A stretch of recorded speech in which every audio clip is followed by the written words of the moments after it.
आज आपण भेटतोय एक उत्कृष्ट गायक, ज्यांनी वारकरी संप्रदायामध्ये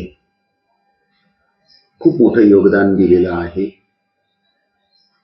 आणि कौटुंबिक समाधान त्याच्यामुळे प्राप्त केलेलं आहे. असे एक उत्कृष्ट गायक, मृदंगमणी, ज्यांच्याकडे अनेक कला आहेत, असे संतोष लांघी. आपलं मी स्वागत करतो. रामकृष्ण हरी. धन्यवाद देतो. रामकृष्ण हरी. लांघी साहेब, आपण एक पारमार्थिक सेवेमध्ये जुन्नर, खेड, आंबेगाव या तीनही तालुक्यांच्या मध्ये एक वारकरी संप्रदायाची परंपरा, हातामध्ये हा परंपरेचा आणि संप्रदायाचा ध्वज घेऊन आज गेली अनेक वर्ष, म्हणजे किती वर्ष सांगता येतील? जवळजवळ 24 ते 25 वर्ष झाले आतापर्यंत. 25 वर्ष हे काम करतात. हो. आणि विशेष म्हणजे दोन्हीही डोळ्याने ते अंध आहे, म्हणजे दृष्टीहीन असून सुद्धा त्या पारमार्थिक सेवेचं काम ते आनंदाने करतात.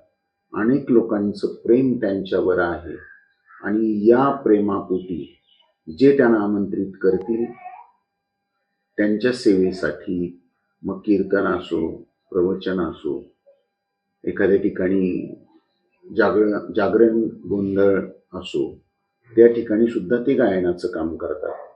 असं एक हरहुन्नरी व्यक्तिमत्व आज आपल्या समोर आहे. त्यांच्याशी आपण बातचीत करतोय. आनंदाची पायी वारी या विषयावर. संतोष भाऊ, आपलं पूर्ण नाव आणि गावाचं नाव सांगा. माझं नाव आहे संतोष कृष्ण लांघी, मुक्काम पोस्ट खरोशी, तालुका खेड, जिल्हा पुणे. मला सांगा की आपण हा पारमार्थिक आनंद मिळवण्यासाठी वारकरी संप्रदायाची कधीपासून निवड केली? 2001 पासून, म्हणजे 2000 मला वाटतं 99 पर्यंत मी थोडा हे असल्यामुळे वाजवायचं तर पहिल्यापासूनच, परंतु असे जवळजवळ आमच्या जवळजवळचे परिसरातले जे काही सप्ते असतील त्यामध्ये मग कुठं मृदुंग वाजवणे, कुठं काही करणे, असं हे किरकोळ कारकोळ त्यावेळेला चालू होतं. मला सांगा, आपले शिक्षण कितवीपर्यंत झालं? शिक्षण म्हणावं लागेल तर आता शिक्षणाचं काय ते म्हणजे जास्त हेच नाहीच. आपण ज्याला म्हणतो ते शिक्षण म्हणजे माझं झालंच नाही. नावापोटी फक्त थोडंसं चौथी ज्या वेळेला वाजे गुरुजी होते त्यावेळेला त्यांनी फक्त चौथीला फक्त नावासाठी पास करून घेतलं. बरं, मला एक सांगा, म्हणजे 4थी पर्यंत झालं असं म्हणून? हो. मग मला सांगा, आता आपल्याला दृष्टी नाही. हो. मग दृष्टी नसताना देखील आई वडील आहेत. हो. मग आई वडिलांचा सांभाळ करता. हो. मग आपल्याला आई वडील पांडुरंगाच्या ठिकाणी वाटतात. हो. त्यांची सेवा करणं हे आपलं परम कर्तव्य आहे.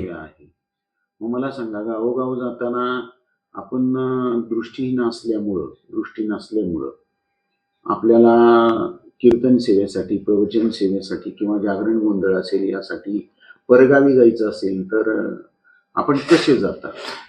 कधी कधी लांब जर जाण्याची वेळ आली तर मग कधी कधी लोक न्यायला येतात, नाही मग जवळ असल्यावरती मग एसटीने आपली करतो प्रवास करायचा. हो. याचं काही मानधन मिळतं? हो, याचं मानधन आपलं देईल तेवढं घेतो मी. आता जागरणवाले मला म्हणजे अभिजित पाचसंगे त्यांच्याकडे मी काम करतो ना, तर ते मला जवळजवळ 3-4 हजार पर्यंत देत असतात. त्याच्यावर आपला उदरनिर्वाह हो चालतो. म्हणजे ही एक देवाची सेवा. हो. आपली संस्कृती, आपली सांस्कृतिक परंपरा जतन करण्याचं काम करतात. हो. आणि थोडेफार पैसे घेतलेच पाहिजे. हो. संसारासाठी त्याची गरज आहे. पण गरजेपेक्षा जास्त पैसे घेणं किंवा मानधन घेणं याबद्दल आपण काय सांगू शकता? मी तर मला तरी वाटतंय, मी पहिला नवीन असताना म्हणजे ज्या वेळेला पखवाज मृदुंग वाजवायला शिकलो त्यावेळेला किती 500 रुपये पूर्वी लय व्हायची. परंतु आता काय झालं आहे की सगळेच लोक कोण कोण ठरवून जे पद्धतीने ते ठरवून घेतात तो विषय आपल्याला काय बोलायचा नाही. परंतु ते घेणं योग्य की योग्य नाहीच आहे. आपल्याला जेवढे पोटापुरतं आर्थिक सेवा. हो, आपल्याला जेवढं पोटापुरतं पाहिजे तेवढं आपण घेतलंच पाहिजे. परंतु त्याच्यापेक्षा जास्त म्हणजे जास्त नाहीच घेतलं पाहिजे. नाही घेत. ते देवाला पण मान्य नाही होत आहे. बरं. आता आनंदाची पायी वारी म्हणून दरवर्षी तुम्ही पायी दिंडी सोहळ्यामध्ये सहभागी होता. हो, कोणत्या सोहळ्यामध्ये सहभागी होता? कोणत्या दिंडीमध्ये सहभागी होता? मी पहिला जवळके या ठिकाणी 2 वर्ष काम केलं. ते पण मृदुंग वाजवायचंच काम केलं. आणि नंतर वाबगावच्या दिंडीमध्ये वरवडी वाबगाव जवळ आहे त्या दिंडीमध्ये मी जवळजवळ आता 4 ते 5 वर्षे म्हणजे अशी 9-10 वर्षे आणि 1 वर्षी आपल्या माऊली सोबत 159 नंबर. 159 नंबर माऊलींचा पालखी सोहळा हो जो जातो. हो. मग आपल्याला चालताना काही त्रास होतो का? त्रास काही नाही होत, उलटा आनंद होतो. आनंद होतो. तर हो. मग आपण चालताना दृष्टीहीन असल्यामुळं मग काय आधार घेता चालताना? कुणाच्या खांद्यावरती हात टाकून, नाही तर मग मृदुंग जर घेतलं तर मग कुणाचा तरी हात खांद्यावरती असतोच, मग त्याच्या आधाराने चालायचं. आधाराने त्याच्या चालायचं. हो. मग 15 दिवसानंतर तुम्ही पंढरपूरला पोहोचता. म्हणजे हो, हो. तुमच्यासाठी अशी वेगळी दर्शनाची सोय केलेली आहे का? केलेली आहे ना. आहे ना ती? हो. वेगळी? आमचे काही पास काढलेले असतात. हो. आणि दिव्यांग लोकांना आमच्या शक्यतो एक सेपरेट आमची ती लाईन असती. तो UDID कार्ड दाखवलं का मग ते लोक सोडतात बरोबर. ज्या वेळेला तुकाराम मुंढे आयुक्त होते हा किंवा आहे, हा त्यांच्याकडं पंढरपूरचाही देवस्थानचा चार्ज होता. हो हो त्यावेळेला त्यांनी जो काही दर्शन बारीचा एक वेगळा असा ठसा उमटवला की जेणेकरून लवकरात लवकर दर्शन कसं होईल किंवा देवाची पूजा लवकरात लवकर कशी करता येईल, एकाच वेळेला 2 ठिकाणी पूजा कशा चालतील, म्हणजे हे सगळं देवस्थान ट्रस्टच्या माध्यमातून त्यांनी जो काही बदल केलेला आहे तो बदल वारकऱ्यांच्या दृष्टिकोनातून योग्य आहे का? कसं वाटतं? योग्य आहे. योग्य आहे. म्हणजे खूप छान. दर्शनासाठी जो वेळ लागत होता त्यांनी ज्या वेळेला ते कामकाज पाहिलं आणि प्रत्यक्ष प्रॅक्टिकली त्याचा कमीत कमी वेळेमध्ये दर्शन कसं होईल यासाठी जो प्रयत्न केला, एक चांगले नियम घालून दिले, त्यामुळं आपला संप्रदाय वारकरी संप्रदाय असेल त्याचं कौतुक करतंय. आता अलीकडे पाहिलं तर अलीकडच्या काळामध्ये बऱ्याच लोकांच्या तोंडून मुंढे साहेबांचं कौतुक होताना दिसते. पायी वारीमध्ये तुम्ही जाता, मग त्या पायी वारीच्या आनंदाचं वर्णन म्हणजे खऱ्या अर्थाने तुम्हाला कसं करता येईल? आता पायवारीचा आनंद म्हणजे खूप आनंद होते. ते काय म्हणजे शब्दातून सांगता येत नाही, परंतु खूप छान वाटतं आणि एक काहीतरी स्वर्ग सुख भोगल्यासारखं ते त्या वारीमध्ये होत असते. आता मला सांगा, वारीमध्ये सहभागी झाल्यानंतर ज्या सोयी सुविधा शासनाकडून असतील किंवा संस्थांकडून असतील किंवा गावोगावी आपल्याला काही सोयी सुविधा पुरवल्या जातात, मग त्याच्यात अन्नछत्र असेल, अन्नदान असेल किंवा आरोग्य सेवा असेल किंवा त्या गावोगावच्या स्वच्छता असतील, पाण्याची व्यवस्था असेल, बरोबर, तर या सगळ्या सोयी सुविधा योग्य वाटतात आपल्याला? खूप छान, योग्यच आहे, चांगल्या वाटतात. आपली रोजची राहण्याची व्यवस्था कशी केली जाते? चांगली केली जाते. आपण इतर लोकांनी वारीमध्ये सहभागी व्हावं असं वाटतं आपल्याला? परंतु ते सहभागी होत असताना एवढंच वाटतं आहे की जी रस्त्याने घाण करतात, बरं सरकार काय एवढं हे नाही की आपल्यासाठी संदेश ठेवलेले आहेत, जे आपल्यासाठी सोय केलेली आहे त्या सोयीचा आपण पुरेपूर फायदा घेतला पाहिजे.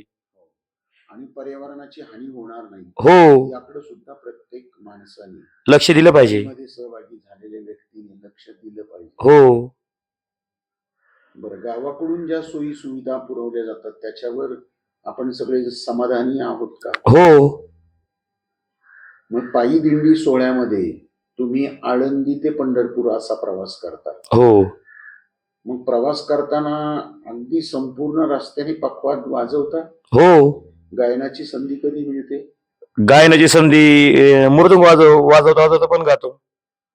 अगदी. हो, मग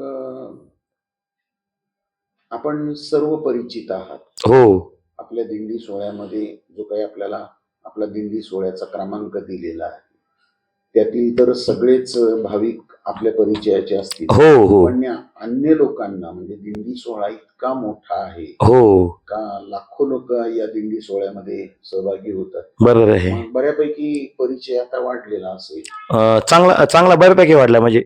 आता मला सांगा, हं, आपण प्रवचनामध्ये किंवा प्रवचन नाही म्हणता येणार पण हं. कीर्तनामध्ये हो, जे काही गायनाचं काम करतात, हा. भजनामध्ये गायनाचं काम हा, हा. करतात, पद वाजवण्याचं काम करतात, हां.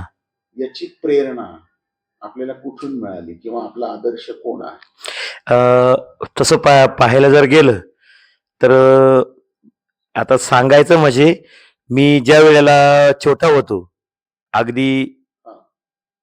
त्यावेळेला जास्त काही कळतच नसेल मला वाटतं. परंतु हे वाजवायचं छंद कधीपासून, की माझे वडील पण तसे पहिले रामायणामध्ये पण काम केलेलं आहे ना. त्याची थोडीशी परंपरा आहे. हो, परंपरा वडिलांनी घालून ठेवलेलीच आहे. परंतु ते जुन्या पद्धतीनं असल्यामुळे त्यांना काही जास्त हे नाही. कोणी मार्गदर्शन नाही, काही नाही. त्यांच्या पद्धतीने त्यांनी ते काम केलंय. परंतु माझी आई सुद्धा एक उत्तम त्या पिरियडमध्ये उत्तम गायिका होती. अरे वा. महिलांचं भजन त्यावेळेला खूप छान चालायचं. म्हणजे महिलांनी भजन म्हणावं, हो, कीर्तन करावं, प्रवचन करावं असं आपल्याला वाटतं. हो. अरे वा, छान. म्हणजे आई एक चांगल्या प्रकारची गायिका होती. खूप छान. वडिलांच्याकडून एक सांप्रदायिक परंपरा आपल्याला प्राप्त झालेली आहे. हो, हो. त्याबद्दल मी आपल्या कुटुंबाला सुद्धा धन्यवाद देतो. आता आपल्या मुलांनी, मुलं आहेत आपल्याला, हो, मग आपल्या मुलांनी वारकरी संप्रदायामध्ये सहभागी व्हावं किंवा पायी दिंडी सोहळा त्याचा अनुभव घ्यावा असं आपल्याला वाटतं. हो.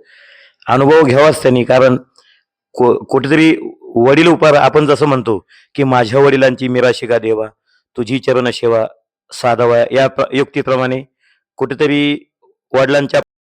मला सांगा, आपण आता एक महिनाभर नारोडी गावामध्ये कीर्तन सोहळ्यासाठी उपस्थित आहात. हो, हो, ग्रामस्थांच्याकडून चांगल्या प्रकारची सोयी सुविधा हो. आपल्याला मिळते. खूप छान, खूप छान. खूप छान, चांगल्या प्रकारची. हो. मुक्तादेवी मंदिराबद्दल आपल्याला काय सांगता येईल? झालं.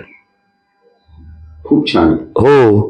मग आपल्याला परत परत यावंसं वाटतं. यावं असं वाटतं आहे ना. कारण देवीची सेवा हीच खरी आपली. कुठेतरी देवीचं दर्शन व्हावं किंवा देवीची सेवा व्हावी हे तर आपल्या मनात वाटतेच. आपण अंध आहात हो, किंवा दिव्यांग आहात, हो. म्हणून आपल्याला काही असा कमीपणा वाटतो का? काही नाही कमीपणा वाटत. काही कमीपणा वाटत नाही. आणि हे म्हणजे दिव्यांगपणा किंवा दृष्टी ही लहानपणापासूनच नाही का? लहानपणापासूनच नाही आहे. लहानपणापासून. हो. त्याच्यावर मात करून आपण हा संप्रदाय निवडला हो. आणि त्याच्यामध्ये आनंद मिळवण्याचा प्रयत्न केलेला आहे. हो. आजच्या तरुण पिढीला आपण काय संदेश देऊ शकता?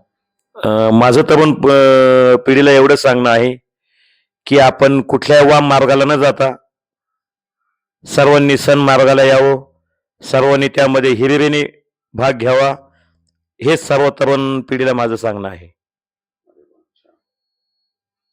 आपण या ठिकाणी आलात, आजच्या तरुण पिढीला मार्गदर्शन केलं, संप्रदायाला मार्गदर्शन केलं आणि त्याचा आनंद आम्हालाही प्राप्त होईल. आम्हालाही आनंदाची वारी, पायी वारी यामध्ये सहभाग घेता येईल आणि तो आनंद प्राप्त करता येईल याबद्दल आपण केलेलं मार्गदर्शन अत्यंत मोलाचं आहे. धन्यवाद. रामकृष्ण हरी.